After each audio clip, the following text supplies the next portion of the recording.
Hello all. ఈరోజు ఈ వీడియోలో ఏప్రిల్ నెలలో ఉన్నటువంటి ముఖ్యమైన కరెంట్ అఫైర్స్ని ఈ వీడియోలో అయితే చూద్దాము. వీటన్నిటికీ తెలుగులో ఎక్స్ప్లెనేషన్ అయితే ప్రొవైడ్ చేయడం జరుగుతుంది. అలాగే ఈ కరెంట్ అఫైర్స్ అనేవి రాబోయేటువంటి ఏపీపీఎస్సి, అలాగే టీఎస్పీఎస్సి మరియు staff selection commission, railway recruitment board, అలాగే బ్యాంకింగ్ ఎగ్జామ్స్కి ఎవరైతే ప్రిపేర్ అవుతున్నటువంటి అభ్యర్థులు ఉంటారో వారందరికీ కూడా కరెంట్ అఫైర్స్ అనేవి చాలా ఇంపార్టెంట్ రోల్ని అయితే ప్లే చేస్తాయి. సో వాళ్ళందరికీ కూడా ఈ వీడియో అనేది యూస్ఫుల్ అవుతుంది. దీనికి సంబంధించినటువంటి పార్ట్ 2 వీడియో 3 డేస్లో అయితే అప్లోడ్ చేయడం జరుగుతుంది. ఈ వీడియోలో ఫస్ట్ క్వశ్చన్, నాటోలో 32వ సభ్య దేశంగా చేరిన దేశం ఏది? దీనికి కరెక్ట్ ఆన్సర్ వచ్చేసి స్వీడన్ దేశం అయితే నాటోలో 32వ సభ్య దేశంగా చేరింది. 2024 మార్చి 7వ తారీఖున స్వీడన్ దేశం నాటోలో 32వ సభ్య దేశంగా అయితే చేరింది. నాటో యొక్క ఫుల్ ఫామ్ వచ్చేసి నార్త్ అట్లాంటిక్ ట్రీటీ ఆర్గనైజేషన్. అలాగే దీని 75వ వార్షికోత్సవం అనేది కూడా రీసెంట్గా జరిగింది. అది కూడా ఎక్కడ అనంటే బెల్జియం దేశంలో ఉన్నటువంటి బ్రజెల్స్ నగరంలో ఈ 75వ వార్షికోత్సవం అనేది జరిగింది.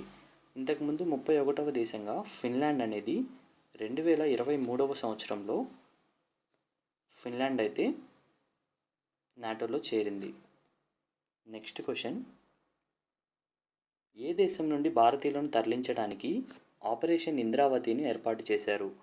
దీనికి కరెక్ట్ ఆన్సర్ వచ్చేసి హైతీ దేశం నుండి భారతీయులను తరలించడానికి అయితే ఈ ఆపరేషన్ ఇంద్రావతి అనే ఏర్పాటు చేయడం జరిగింది. సో ఈ ఆపరేషన్ వచ్చేసి భారతదేశంలో ఉన్నటువంటి ఇంద్రావతి రివర్ పేరు మీదుగా ఈ ఆపరేషన్కి ఇంద్రావతి అనే పేరు పెట్టడం జరిగింది. ఇక్కడ హైతీ అనే దేశంలో క్రైసిస్ అనేది నడుస్తుంది 2021వ సంవత్సరం నుంచి. సో ఈ మధ్య అది ఎక్కువగా అవడం వల్ల అక్కడ ఉన్నటువంటి భారతీయులను రక్షించడం కోసం భారత ప్రభుత్వం అయితే ఈ ఆపరేషన్ ఇంద్రావతిని అయితే చేపట్టడం జరిగింది. సో పక్కనే ఉన్నటువంటి డొమినియన్ రిపబ్లిక్కి 12 మంది ఇండియన్స్ని అయితే పంపించడం జరిగింది.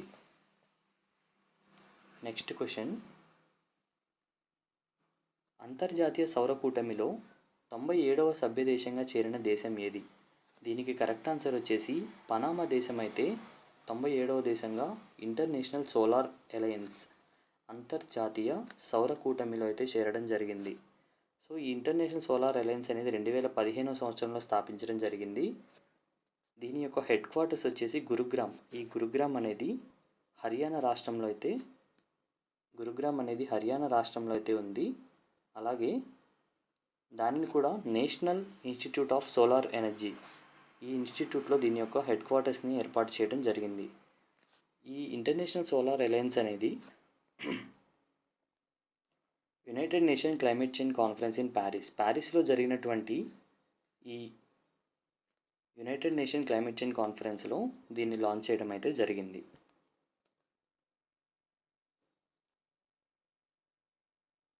ఈ అలయన్స్ని లాంచ్ చేసేటప్పుడు భారతదేశ ప్రధానమంత్రి నరేంద్ర మోడీ, అలాగే ఫ్రాన్స్ ప్రెసిడెంట్ ఫ్రాంకోయిస్ హొలాండే వీరిద్దరూ కలిసి దీన్ని వెలుగులోకి తీసుకురావడం అయితే జరిగింది. నెక్స్ట్ క్వశ్చన్, భారత ప్రధానమంత్రి నరేంద్ర మోడీకు ఏ దేశం ఆర్డర్ ఆఫ్ ది డ్యూక్ గాల్పోను ప్రదానం చేసింది? దీనికి కరెక్ట్ ఆన్సర్ వచ్చేసి భూటాన్ దేశం అయితే నరేంద్ర మోడీకు order of the Druk Gyalpo అనే అవార్డుని అయితే ప్రదానం చేయడం జరిగింది. భూటాన్ రాజు వచ్చేసి జిగ్మే కేసర్ నాంగ్యేల్ వాంగ్చుక్. ఇతను ఈ అవార్డుని అయితే నరేంద్ర మోడీకి అప్పగించడం జరిగింది. నెక్స్ట్ క్వశ్చన్, ఇటీవల వార్తల్లో నిలిచిన కంబం వ్యాలీ ఏ రాష్ట్రంలో కలదు? దీనికి కరెక్ట్ ఆన్సర్ వచ్చేసి తమిళనాడు. ఈ కంబం వ్యాలీనే grape city of south India, దక్షిణ భారతదేశ గ్రేప్ సిటీ అని చెప్పి పిలవటం జరుగుతుంది. ఈ తమిళనాడు కంబం వ్యాలీలో ఎక్కువగా గ్రేప్స్ని అయితే పండించడం జరుగుతుంది. వీటిని ఖమ్మం గ్రేప్స్ అని అంటాము. వీటికి ఆల్రెడీ జిఐ ట్యాగ్ కూడా వచ్చింది, జాగ్రఫికల్ ఇండికేషన్ ట్యాగ్, భౌగోళిక గుర్తింపు అని తెలుగులో పిలుస్తారు. అలాగే తమిళనాడు రీజియన్లో ఉన్నటువంటి 85% ఆఫ్ ది గ్రేప్ గ్రోయింగ్ ఏరియాస్లో ఈ పన్నీర్ తార్చాయ్ అంటే దీన్ని మస్కట్ హ్యాంబర్గ్ అని కూడా అంటారు. సో ఎక్కువగా దీన్ని పండించడం జరుగుతుంది. సో ఈ విధంగా ఖమ్మం వ్యాలీ అనేది వార్తల్లో నిలిచింది. నెక్స్ట్ క్వశ్చన్, స్టార్గేట్ అనేది ఏ రెండు సంస్థలకు చెందిన ఏఐ సూపర్ కంప్యూటర్? ఇది మైక్రోసాఫ్ట్ అలాగే ఓపెన్ ఏఐ ఈ రెండు సంస్థలకు చెందినటువంటి ఇది ఏఐ సూపర్ కంప్యూటర్. దాని నేమ్ వచ్చేసి స్టార్గేట్. ఈ మైక్రోసాఫ్ట్ అలాగే ఓపెన్ ఏఐ అనేది $100 బిలియన్ ఇన్వెస్ట్మెంట్తో ఏఐ సూపర్ కంప్యూటర్ని అయితే డెవలప్ చేయాలని అనుకుంటున్నాయి.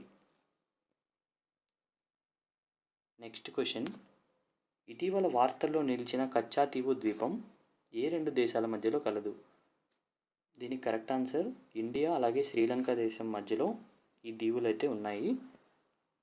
ఇది కచ్చాతీవు అనేది స్మాల్ ఐలాండ్, అలాగే అన్ఇన్హాబిటెడ్ అంటే ఇక్కడ మనుషులు అయితే నివసించరు. ఇది పాల్క్ స్ట్రైట్లో అయితే లొకేట్ అయ్యింది.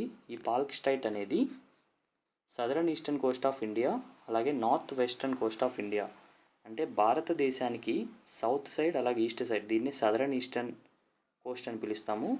అలాగే శ్రీలంక దేశానికి నార్త్ వెస్టర్న్ అంటే నార్త్ సైడ్ అలాగే నార్త్ వెస్టర్న్ పార్ట్లో ఉన్నటువంటి రీజన్లో ఈ పాల్క్ స్ట్రైట్ అనేది ఉంది. అక్కడ ఈ కచ్చాతీవు ఐలాండ్ అనేది ఉంది. అన్ఇన్హాబిటెడ్ అంటే అక్కడ ప్రజలైతే ఎక్కువగా నివసించరు. ఈ కచ్చాతీవు అనేది తమిళ్ భాషలో బ్యారన్ ఐలాండ్ అని చెప్పి పిలుస్తారు.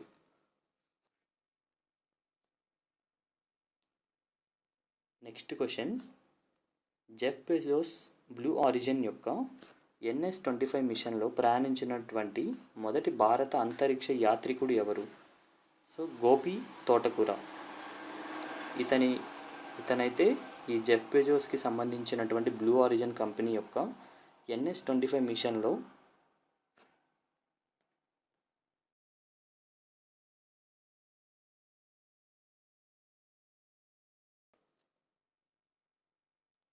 మిషన్లో అయితే ఇతను ప్రయాణించనున్నాడు. అలాగే టోటల్గా ఈ మిషన్లో 6గురిని అయితే పంపించడం జరుగుతుంది. అందులో ఇండియా నుంచి గోపి తోటకూర అయితే సెలెక్ట్ అవ్వడం జరిగింది. ఇతను ఫస్ట్ ఇండియన్ స్పేస్ టూరిస్ట్, అలాగే అంతరిక్షంలోకి వెళుతున్నటువంటి రెండవ ఇండియన్. అంటే ఫస్ట్ ఇండియన్ వచ్చేసి రాకేష్ శర్మ. సో ఇతను సెకండ్ ప్లేస్లో ఉంటాడు. నెక్స్ట్ క్వశ్చన్, 2024 అబెల్ ప్రైజ్ను ఎవరు గెలుచుకున్నారు? 2024 సంవత్సరంకు గాను అబెల్ ప్రైజ్ని ఎవరు గెలుచుకున్నారు? దీనికి కరెక్ట్ ఆన్సర్ వచ్చేసి మైకెల్ తలాగ్రాండ్ అనే వ్యక్తి అయితే ఈ అబెల్ ప్రైజ్ను గెలుచుకోవడం జరిగింది. అలాగే 2023 సంవత్సరంలో లూయిస్ క్యాఫరెల్లి అనే వ్యక్తి ఈ అబెల్ ప్రైజ్ను గెలుచుకోవడం జరిగింది. ఈ అబెల్ ప్రైజ్ అనేది ఎవరిస్తారు అని అంటే, దీన్ని ప్రతి సంవత్సరము కూడా ఎవరైతే మ్యాథ్స్కి సంబంధించినటువంటి పరిశోధనలో అవుట్ స్టాండింగ్ పర్ఫార్మెన్స్ అనేది చూపిస్తారో వారికి ఈ కింగ్ ఆఫ్ నార్వే దేశం యొక్క రాజు అయితే ఈ అవార్డుని ఇవ్వడం జరుగుతుంది. సో ఈ అబెల్ ప్రైజ్ అనే పేరుని నార్వీజియన్ అంటే నార్వే దేశానికి చెందినటువంటి ఫేమస్ మ్యాథమెటిషియన్ ఎవరైతే ఉన్నాడో అతని పేరు నీల్స్ హెన్రిక్ అబెల్. సో అతని పేరు మీదుగా ఈ అవార్డుని అయితే ఎస్టాబ్లిష్ చేయడం జరిగింది.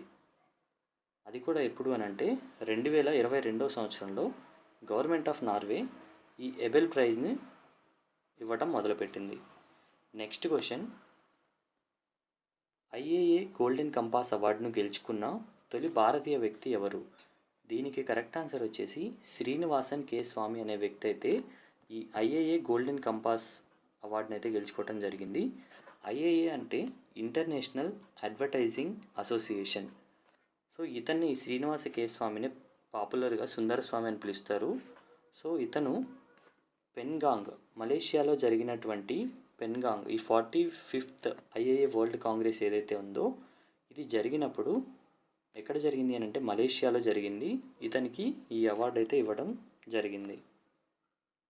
ఈ అవార్డు ఎందుకు ఇస్తారు అని అంటే, ఎవరైతే మార్కెటింగ్ అలాగే అడ్వర్టైజింగ్ మీడియా ఇండస్ట్రీలో ఉన్నటువంటి మార్కెటింగ్ అడ్వర్టైజింగ్లో ఎవరైతే ప్రతిభను కనబరుస్తారో లేదంటే కాంట్రిబ్యూషన్ చేస్తారో వారికి ఈ అవార్డు అనేది ఇవ్వడం జరుగుతుంది.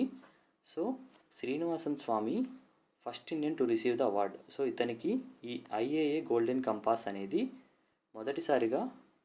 మొదటి భారతీయుడిగా ఇతను గుర్తింపు పొందాడు. నెక్స్ట్ క్వశ్చన్, క్యాన్సర్ వ్యాధిని తగ్గించేందుకు ఏ సంస్థ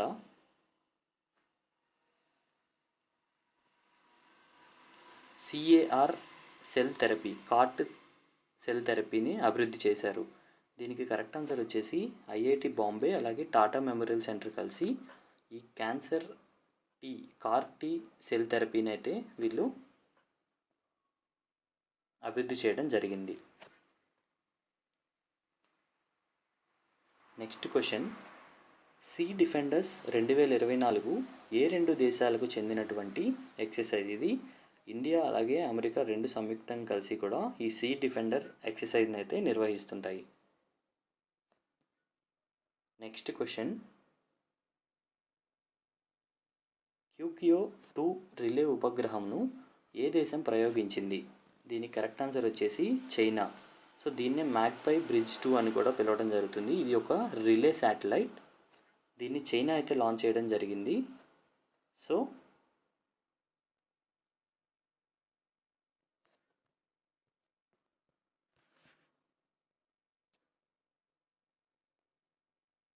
ఈ శాటిలైట్ యొక్క ముఖ్య ఉద్దేశం ఏంటి అని అంటే, ఇది ఆల్రెడీ చైనా పంపించినటువంటి చాంగి 6 మిషన్కి అలాగే చాంగి 7 అలాగే 8 లూనార్ మిషన్స్, చంద్రుడి మీదకి పంపేటువంటి మిషన్స్ ఏవైతే ఉన్నాయో వాటికి ఇది రిలే శాటిలైట్గా పనిచేయడం జరుగుతుంది. అంటే దీనిని భూమి మీద నుంచి అంతరిక్షంలోకి అయితే విడుదల చేయడం జరుగుతుంది. ఇది చంద్రుడి మీద ఉన్నటువంటి మిషన్స్ ఫార్ సైడ్, అంటే మనకి కనిపించని ప్రదేశం ఏదైతే ఉంటుందో ఆ ప్రదేశంలో వీళ్ళు ఈ మిషన్స్ని అయితే చాంగి 7, 8ని అయితే ఫ్యూచర్లో లాంచ్ చేయబోతున్నారు.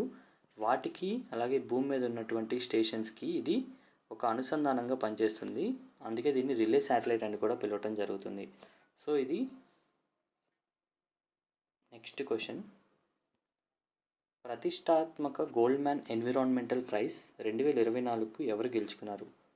ఇతని నేమ్ వచ్చేసి అలోక్ శుక్లా అనే వ్యక్తి అయితే ఈ గోల్డ్మ్యాన్ ఎన్విరాన్మెంటల్ ప్రైజ్ని అయితే గెలుచుకోవడం జరిగింది. ఇతను ప్రఖ్యాత పర్యావరణ కార్యకర్త, అలాగే ఛత్తీస్గఢ్ బచావ్ ఆందోళన్ కన్వీనర్గా కూడా ఇతను పనిచేయడం జరుగుతుంది. ఈ అవార్డును టోటల్గా 7 మెంబర్స్కి అయితే ఇవ్వడం జరిగింది. వారందరూ కూడా 6 ప్రదేశాలకు చెందిన వ్యక్తులు. ఇందులో సౌత్ ఆఫ్రికాకు చెందినటువంటి ఇద్దరైతే ఉండటం జరిగింది. అలాగే ఈ అలోక్ శుక్లా అనే వ్యక్తి ఎవరైతే ఉన్నారో ఇతను 7th Indian to receive the prize. ఇప్పటి వరకు 6 ఇండియన్స్కి అయితే ఈ ప్రైజ్ అనేది వచ్చింది. ఇందులో ఇతను అలోక్ శుక్లా అనే వ్యక్తి 7వ భారతదేశ వ్యక్తి. ఇంతకుముందు మేధా పాట్కర్, అలాగే మెహతా, రషీదా బి, చంపాదేవి శుక్లా, అమేష్ అగర్వాల్, అలాగే ప్రఫుల్ల సమంతర, వీరందరికీ కూడా ఆల్రెడీ ఈ ప్రైజ్ అనేది ఇంతకుముందు వచ్చింది. సో ఇప్పుడు 7th పర్సన్ వచ్చేసి అలోక్ శుక్లా. నెక్స్ట్ క్వశ్చన్, నీలగిరి థర్ ప్రస్తుతం IUCN చే ఏ జాబితాలో లిస్ట్ చేయబడింది? సో దీనికి కరెక్ట్ ఆన్సర్ వచ్చేసి అంతరించిపోతున్న జాతి. దీన్నే ఇంగ్లీష్లో ఎండేంజర్డ్ స్పీసీస్ అని చెప్పి పిలుస్తారు. మనకు international union for conservation of nature and natural resources అని ఈ ఆర్గనైజేషన్ ఈ లిస్ట్ని అయితే ప్రొవైడ్ చేయడం జరుగుతుంది. అంటే ఏవైతే అంతరించిపోతున్నటువంటి దశల్లో ఉండి వాటి యొక్క క్రిటికల్ రేంజ్ని బట్టి వాటిని ఎండేంజర్డ్, అలాగే క్రిటికల్లీ ఎండేంజర్డ్, ఇలా 9 కేటగిరీస్గా డివైడ్ చేయడం జరుగుతుంది. అందులో ఈ నీలగిరి తార్ అనేది ఎండేంజర్డ్ స్పీసీస్లో అయితే లిస్ట్ చేయడం జరిగింది. సో ఈ నీలగిరి తార్ అనేది ఇది ఒక ఎండమిక్ స్పీసీస్. ఎండమిక్ స్పీసీస్ అంటే ఒక పర్టికులర్ రీజియన్లో మాత్రమే ఉండేటువంటి స్పీసీస్ని మనము ఎండమిక్ స్పీసీస్ అని పిలుస్తాము. ఫర్ ఎగ్జాంపుల్ ఆస్ట్రేలియా తీసుకుంటే మనకు క్యాంగరూస్ అనేవి ఆస్ట్రేలియాలో మాత్రమే ఎక్కువగా కనిపిస్తాయి. సో అవి కూడా మనకు ఎండమిక్ స్పీసీస్కు ఎగ్జాంపుల్. సో దీనికి సంబంధించి క్లియర్ ఎక్స్ప్లెనేషన్ అనేది ఆల్రెడీ గ్రూప్ 2కి సంబంధించి సైన్స్ అండ్ టెక్నాలజీ వీడియోలో ప్రొవైడ్ చేయడం జరిగింది. దానికి సంబంధించిన లింక్స్ అనేవి కింద డిస్క్రిప్షన్ బాక్స్లో ఇవ్వడం జరుగుతుంది. ఈ నీలగిరి థర్ అనేది భారతదేశంలో పశ్చిమ కనుమలో వెస్టర్న్ ఘాట్స్ ఏవైతే ఉంటాయో అక్కడ, మరియు తమిళనాడు, కేరళలో దక్షిణ ప్రాంతాలు, నీలగిరి కొండలు, ఈస్టర్న్ ఘాట్స్ ఇక్కడ మాత్రమే కనిపించే స్థానిక జాతి. సో దీన్నే ఎండమిక్ స్పీసీస్ అని పిలుస్తాము. అలాగే మనకు భారతదేశం చేసినటువంటి వన్యప్రాణి రక్షణ చట్టం, వైల్డ్ లైఫ్ ప్రొటెక్షన్ యాక్ట్ 1972లో చేయడం జరిగింది. ఇందులో కూడా షెడ్యూల్ 1లో అయితే ఈ నీలగిరి థర్ను ఉంచడం జరిగింది. IUCN international union for conservation of natural nature and natural resources అనేది 1948వ సంవత్సరంలో ఏర్పాటు చేయడం జరిగింది. సో ఇక్కడ ఇచ్చినటువంటిది మీకు డైరెక్ట్గా న్యూస్ పేపర్ నుంచి అయితే తీసుకోవడం జరిగింది. The animal is listed as endangered species by international union for conservation of nature and protected under schedule 1 of the wild life protection act 1972. Next question, ఇటీవల ఏ కంపెనీ ప్రతిష్టాత్మక నవరత్న స్టేటస్ను పొందింది? దానికి కరెక్ట్ ఆన్సర్ వచ్చేసి Indian renewable energy development agency IREDA అనేది అయితే ఈ నవరత్న స్టేటస్ని అయితే పొందడం జరిగింది. ఈ నవరత్న స్టేటస్ని ఎవరిచ్చారు అని అంటే మినిస్ట్రీ ఆఫ్ ఫైనాన్స్ కింద ఉండేటువంటి డిపార్ట్మెంట్ ఆఫ్ పబ్లిక్ ఎంటర్ప్రైజెస్ అయితే ఈ నవరత్న స్టేటస్ని అయితే ఇవ్వడం జరిగింది. దీని యొక్క ఉద్దేశం ఏంటి అని అంటే ఈ నవరత్న స్టేటస్కి ఇచ్చిన కంపెనీలు అనేవి వాటికి స్వయం ప్రతిపత్తి కలిగించడము, అలాగే వాటి యొక్క పెట్టుబడి సామర్థ్యాన్ని పెంపొందించడము, ఈ రెండు ఉద్దేశాలు అయితే ఈ కంపెనీలకు ఉంటాయి. సో అలాంటి కంపెనీలకు ఈ నవరత్న స్టేటస్ అయితే ఇవ్వడం జరుగుతుంది. అలాగే ఈ స్టేటస్ వచ్చిన తర్వాత ఈ కంపెనీకు 1000 కోట్ల వరకు కూడా ఎటువంటి అనుమతి లేకుండా, గవర్నమెంట్ నుంచి ఎటువంటి అనుమతి లేకుండా 1000 కోట్ల వరకు కూడా ఈ ఇన్వెస్ట్మెంట్ అనేది చేయవచ్చు. అలాగే ఇది ఫాస్టర్ డెసిషన్ మేకింగ్కి, ప్రాజెక్ట్ అనేది త్వరగా ఎగ్జిక్యూట్ చేయడానికి కూడా ఈ స్టేటస్ అనేది ఉపయోగపడుతుంది. అండ్ నెక్స్ట్ ఈ స్టేట్మెంట్ అనేది ఎక్కువగా మనకు స్టేట్మెంట్స్లో ఎక్కువగా ఇవ్వచ్చు. ఇక్కడ ఇచ్చినటువంటిది IRDA అనేది నాన్ బ్యాంకింగ్ ఫైనాన్షియల్ ఇన్స్టిట్యూషన్గా రిజిస్టర్ చేయబడింది. NBFCs అని చెప్పి పిలుస్తాము, నాన్ బ్యాంకింగ్ ఫైనాన్షియల్ కంపెనీ. ఈ IRDA అనేది 1987 మార్చిలో అయితే దీన్ని ఎస్టాబ్లిష్ చేయడం జరిగింది. దీని యొక్క హెడ్ క్వార్టర్స్ వచ్చేసి న్యూఢిల్లీలో ఉంది. ఈ non banking financial institution under the ministry of new and renewable energy, IREDA is engaged in promoting, developing and extending a financial assistance for setting a project related to new and renewable sources of energy. Next question, ఇటీవల వార్తల్లో కనిపించిన Calisto అంటే ఏమిటి? దీనికి correct answer వచ్చేసి ఇది Jupiter యొక్క moon. ఈ కాలిస్టో అనేది జూపిటర్ యొక్క మూన్. జూపిటర్కి చాలా చంద్రులు అయితే ఉన్నారు, అందులో ఇది కూడా కాలిస్టో అనేది కూడా ఒక మూన్ అన్నమాట. అందులో ఈ జూపిటర్ని తెలుగులో బృహస్పతి అని చెప్పేసి పిలుస్తారు. మనకు ప్లానెట్స్ అనేవి టోటల్గా ప్లానెట్స్ అనేవి సోలార్ సిస్టంలో 8, సౌర కుటుంబంలో 8 ప్లానెట్స్ అయితే ఉన్నాయి. అందులో ఫస్ట్ది వచ్చేసి మార్స్, తర్వాత Venus, earth, mercury, Jupiter, Saturn, Uranus, Neptune, ఒకప్పుడు ప్లూటో కూడా ఉండేది. దాన్ని ప్లానెట్ స్టేటస్ నుంచి అయితే తొలగించడం జరిగింది. సో ఈ జూపిటర్ అనేది సూర్యుడి దగ్గర నుంచి 5వ ప్రదేశంలో అయితే ఉంటుంది. అలాగే ఈ కాలిస్టో అనేది బృహస్పతి యొక్క 2వ లార్జెస్ట్ మూన్. అలాగే సోలార్ సిస్టమ్ మొత్తంలో కలుపుకుంటే ఇది 3rd లార్జెస్ట్ మూన్ అవుతుంది. Next question, Tiangong space station ఏ దేశానికి సంబంధించినటువంటిది? దీనికి కరెక్ట్ ఆన్సర్ వచ్చి చైనా దేశానికి సంబంధించినటువంటిది. సో షెంగ్జౌ మిషన్ ద్వారా అంతరిక్షంలోనికి 3 వ్యోమగాములను అయితే ఇటీవల ఈ మిషన్ ద్వారా ఈ టియాంగాంగ్ స్పేస్ స్టేషన్లోకి అయితే పంపించడం జరిగింది. సో వీరు అక్కడ 6 నెలల పాటు అయితే ఈ స్పేస్ స్టేషన్లో ఉండటం జరుగుతుంది. అలాగే చైనీస్ భాషలో ఈ టియాంగాంగ్ అంటే హెవెన్లీ ప్లేస్ అని, హెవెన్లీ ప్యాలెస్ అని చెప్పేసి మీనింగ్ అయితే వస్తుంది. ఇది ఒక మాడ్యులర్ స్పేస్ స్టేషన్. ఇది China national space administration CNSA అనేది అయితే దీన్ని కన్స్ట్రక్ట్ చేయడం జరిగింది. ఇది ప్రస్తుతం ఈ టియాంగాంగ్ అనేది లో ఎర్త్ ఆర్బిట్లో ఉంది. అలాగే ఇది 2028వ సంవత్సరం వరకు అయితే పనిచేయనుంది. నెక్స్ట్ క్వశ్చన్ వచ్చి, ఇటీవల ఇండోనేషియా అధ్యక్షుడిగా ఎవరు నియమించబడ్డారు? ప్రబోవో సుబియాంటో అనే వ్యక్తి అయితే ఇండోనేషియా అధ్యక్షుడిగా నియమించబడ్డారు. Indonesia election commission confirms Prabowo Subianto as new president. Next question, Dustlik ఏ రెండు దేశాల మధ్య మిలిటరీ విన్యాసం? దీనికి కరెక్ట్ ఆన్సర్ వచ్చేసి ఇండియా అలాగే ఉజ్బెకిస్తాన్. ఈ విన్యాసం అనేది టెర్మెజ్ డిస్టిక్, ఉజ్బెకిస్తాన్లో ఉన్నటువంటి టెర్మెజ్ డిస్టిక్లో జరిగింది. ఇది 5వ edition. Next question, Judith Suminwa Tuluka ఏ దేశానికి మొదటి మహిళా ప్రధానమంత్రిగా ఎన్నికయ్యారు? సో ఇలాంటి స్టేట్మెంట్స్ అయితే ఈ ఎగ్జామ్స్లో చాలా important.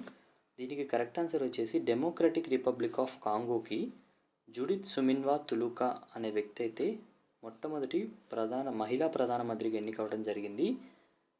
Democratic republic of Congo president Felix Tshisekedi. So ఈమె ఈ డెమోక్రటిక్ రిపబ్లిక్ ఆఫ్ కాంగో యొక్క ప్రెసిడెంట్. ఈమెని ప్రధానమంత్రిగా అయితే నియమించడం జరిగింది. నెక్స్ట్ క్వశ్చన్, ఇటీవల భారత రాష్ట్రపతి క్యాన్సర్ కోసం భారతదేశంలో మొట్టమొదటి స్వదేశీ జన్యు చికిత్సను ఏ ప్రదేశంలో ప్రారంభించారు? దీనికి కరెక్ట్ ఆన్సర్ ఐఐటి బాంబేలో అయితే ప్రారంభించడం జరిగింది. President of India Shrimati Droupadi Murmu launched India's first home grown gene therapy for cancer at IIT Bombay. April 4వ తేదీన అయితే లాంచ్ చేయడం జరిగింది. ఈ స్టేట్మెంట్స్ అనేవి డైరెక్ట్గా పిఐబి వెబ్సైట్ నుంచి అయితే తీసుకోవడం జరిగింది. Next question, లారియస్ sports man of the year అవార్డును 2024 గాను ఎవరు గెలుచుకున్నారు? దీనికి కరెక్ట్ ఆన్సర్ వచ్చేసి నోవాక్ జోకోవిచ్. ఇతనికి ఈ లారియస్ sports man of the year award అయితే వచ్చింది. అలాగే ఇతను టెన్నిస్ క్రీడాకారుడు. 2023 సంవత్సరంలో లయనల్ మెస్సీ, అలాగే 2022 సంవత్సరంలో మ్యాక్స్ వెర్స్టాపెన్, 2021 సంవత్సరంలో రఫేల్ నాదల్, వీరందరికీ కూడా ఈ లారియస్ sports man of the year award అయితే రావడం జరిగింది. అలాగే sports women of the year వచ్చేసి 2024 సంవత్సరంకు గాను ఎయిటనా బోన్మాటి అనే ఉమెన్కి అయితే రావడం జరిగింది. అలాగే 2023లో షెల్లీ అండ్ ఫ్రేజర్ ప్రైస్ అనే వ్యక్తికి వచ్చింది. 2022లో ఎలినే థామ్సన్ హెరా, 2021లో నవోమి ఒసాకా. సో ఈ ముగ్గురు మహిళలకైతే ఈ ఇయర్ వైజ్ ఈ women sports man of the year, లారియస్ women sports women of the year అయితే రావడం జరిగింది. Next question, international conference on disaster resilient infrastructure 6వ ఎడిషన్ ఎక్కడ జరిగింది? దీనికి కరెక్ట్ ఆన్సర్ వచ్చేసి న్యూఢిల్లీలో అయితే international conference on disaster resilient infrastructure 6వ ఎడిషన్ అయితే జరగడం జరిగింది. నెక్స్ట్ క్వశ్చన్, స్టార్టప్లకు ఆర్థిక సహాయం అందించడానికి కెనరా బ్యాంక్ ఏ సంస్థతో ఎంఓయు సైన్ చేసింది? దీనికి కరెక్ట్ ఆన్సర్ వచ్చేసి ఐఐటి బాంబేతో అయితే ఈ మెమరాండమ్ ఆఫ్ అండర్స్టాండింగ్ అనేది అయితే చేయడం జరిగింది. నెక్స్ట్ క్వశ్చన్, ఇటీవల వార్తల్లో నిలిచిన క్రిస్టల్ మేజ్ 2 దేనికి సంబంధించినది? ఈ క్రిస్టల్ మేజ్ 2 అనేది ఒక బాలిస్టిక్ మిజైల్స్. నెక్స్ట్ క్వశ్చన్, ఇటీవల వార్తల్లో నిలిచిన LUPEX lunar polar exploration mission ఏ రెండు సంస్థలకు చెందినటువంటి మిషన్? ఇది జాక్సా అలాగే ఇస్రో. ఇస్రో వచ్చేసి ఇండియన్ స్పేస్ రీసెర్చ్ ఆర్గనైజేషన్, అలాగే జాక్సా వచ్చేసి జపాన్ ఏరోస్పేస్ ఎక్స్ప్లోరేషన్ ఏజెన్సీ. ఈ రెండు కలిసి అయితే 2026 సంవత్సరంలోపు ఈ మిషన్ అయితే పంపించనున్నారు మూన్ పైకి. ఇందులో ల్యాండర్ అలాగే రోవర్ని కూడా పంపిస్తారు. ఈసారి కూడా మనకు చంద్రయాన్ 3లో సౌత్ పోల్ మీద ఎలా అయితే కాన్సన్ట్రేట్ చేశారో ఈ మిషన్ ద్వారా ఈ రెండు దేశాలు సౌత్ పోల్ మీద పంపించడానికైతే ప్రయత్నాలు చేస్తున్నాయి. నెక్స్ట్ క్వశ్చన్, జలియన్ వాలాబాగ్ ఉదంతం ఏ సంవత్సరంలో జరిగింది? దీనికి కరెక్ట్ ఆన్సర్ వచ్చేసి 1919వ సంవత్సరంలో ఈ జలియన్ వాలాబాగ్ మాస్కర్ అనేది జరగటం జరిగింది. అది 13 ఏప్రిల్ 2024 సంవత్సరానికి 105 సంవత్సరాలు అయితే కంప్లీట్ చేయడం జరిగింది. ఇది ఎక్కడ జరిగింది అని అంటే అమృత్సర్, పంజాబ్, ఇండియాలో ఉన్నటువంటి పంజాబ్ రాష్ట్రంలో అమృత్సర్ అనే ప్రదేశంలో ఈ జలియన్ వాలాబాగ్ మాస్కర్ అనేది జరిగింది. అప్పట్లో ఉన్నటువంటి బ్రిటిష్ గవర్నమెంట్ ఈ రౌలట్ చట్టంను 1919వ సంవత్సరంలో అయితే ఈ రౌలట్ చట్టంని తీసుకురావడం జరిగింది. ఇదంతా కూడా దేనికేనంటే అక్కడ ఉన్నటువంటి సామాన్య ప్రజల మీద పవర్ని చూపించడం కోసం ఈ యాక్ట్ని అయితే తీసుకురావడం జరిగింది. ఇది అప్పట్లో ఉన్నటువంటి ఇంపీరియల్ లెజిస్లేటివ్ కౌన్సిల్ మార్చ్ 1919లో దీన్ని పాస్ చేయడం జరిగింది. ఇందులో ఈ యాక్ట్లో పెట్టినటువంటి ఒక ప్రొవిజన్ ఏంటి అని అంటే ఏ పర్సన్ అయినా ట్రయల్ లేకుండా అరెస్ట్ చేయొచ్చు అని చెప్పేసి ఈ యాక్ట్లో ఇంక్లూడ్ చేయడం జరిగింది. సో అందుకోసం ఈ యాక్ట్ని అబాలిష్ చేయడానికి కోసం గాంధీ అలాగే వేరే లీడర్స్ అందరూ కూడా హర్తాల్ అంటే పనిని ఆపేయడం అని ఒక మూమెంట్ని అయితే తీసుకురావడం జరిగింది.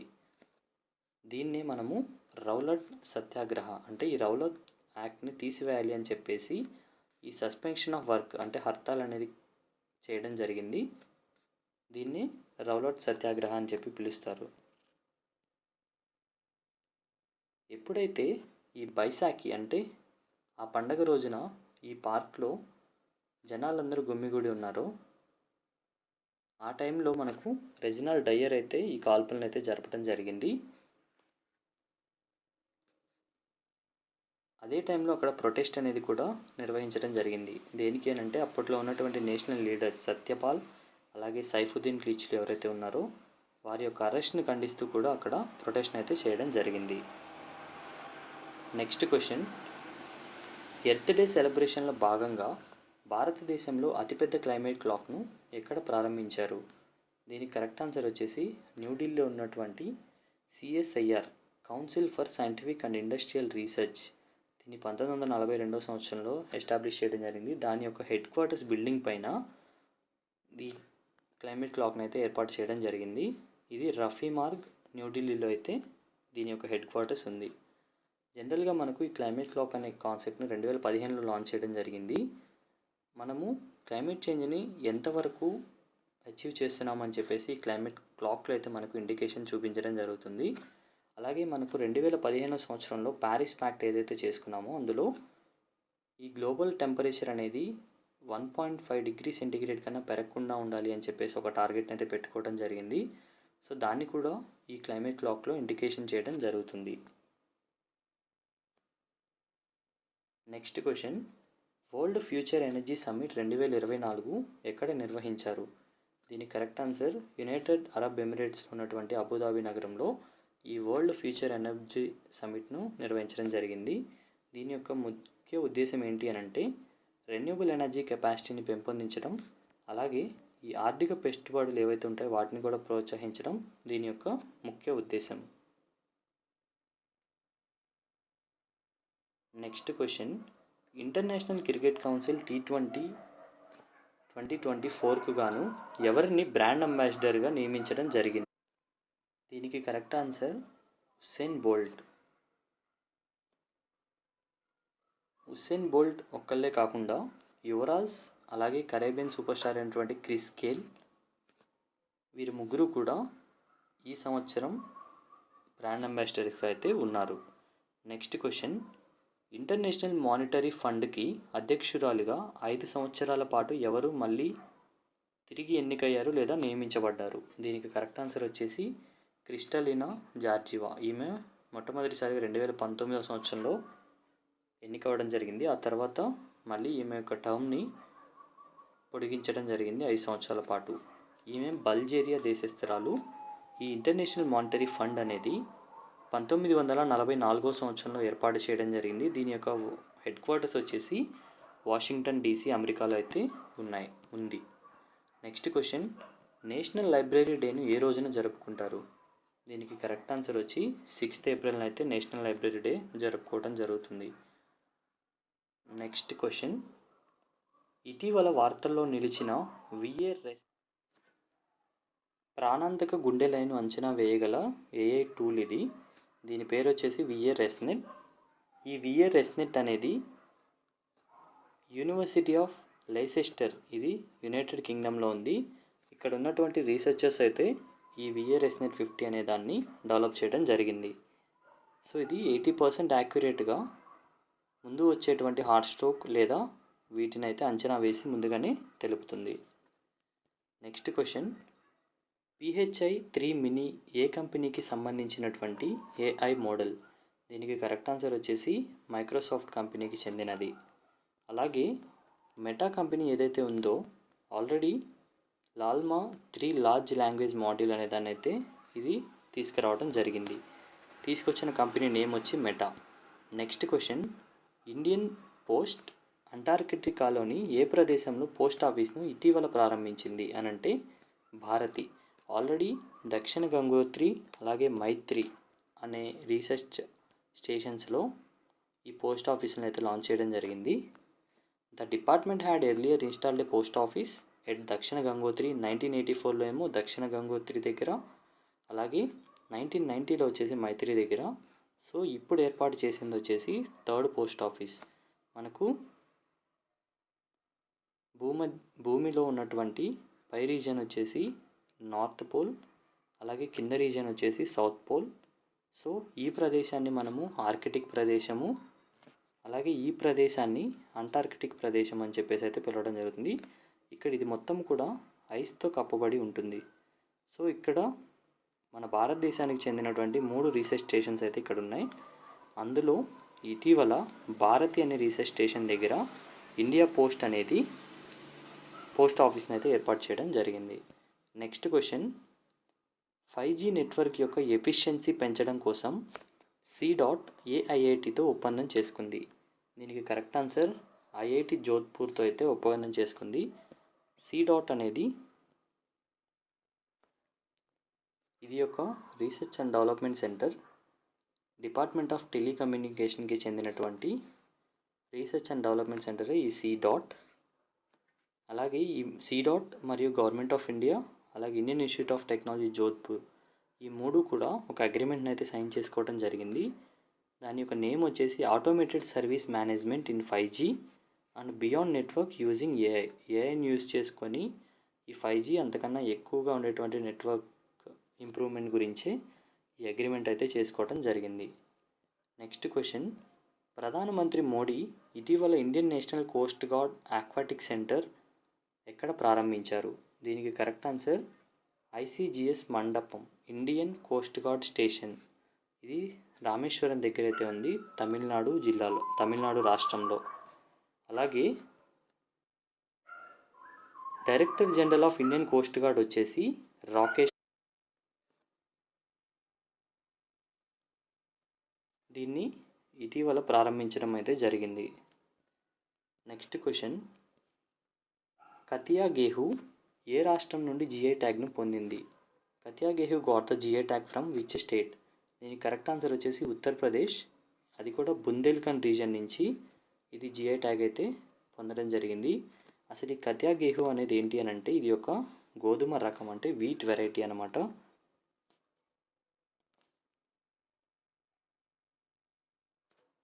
అలాగే it is the first form produce from Uttar Pradesh to achieve this distinction. So అంటే ఉత్తరప్రదేశ్ రీజన్ నుంచి ఒక ఫార్మ్ ప్రొడ్యూస్కి GI ట్యాగ్ వచ్చింది అని అంటే అది Katia గేహు. Next question, world health డేని ఏ రోజున జరుపుకుంటారు? దీనికి కరెక్ట్ ఆన్సర్ వచ్చేసి 7th ఏప్రిల్న వరల్డ్ హెల్త్ డే అనేది అయితే జరుపుకోవడం జరుగుతుంది. ఈ సంవత్సరం 2024 సంవత్సరం యొక్క థీమ్ ఏంటి అని అంటే మై హెల్త్ మై రైట్ అనే పేరుతో ఈ వరల్డ్ హెల్త్ డేని అయితే నిర్వహించడం జరుగుతుంది. అలాగే నిర్వహించే ఆర్గనైజేషన్ వచ్చేసి వరల్డ్ హెల్త్ ఆర్గనైజేషన్. దీనిని 1948 సంవత్సరం అయితే ఎస్టాబ్లిష్ చేయడం జరిగింది. సో ఇప్పటివరకు డిస్కస్ చేసిన క్వశ్చన్స్ కనుక మీకు నచ్చినట్లయితే ఈ వీడియోని లైక్ చేయండి. అలానే మరిన్ని వీడియోల కోసం ఛానల్ని సబ్స్క్రైబ్ చేసుకోండి. ఈ వీడియోకి సంబంధించిన పార్ట్ 2 వీడియో అనేది ఇంకో 3 డేస్లో అప్లోడ్ చేయడం జరిగింది. Thank you.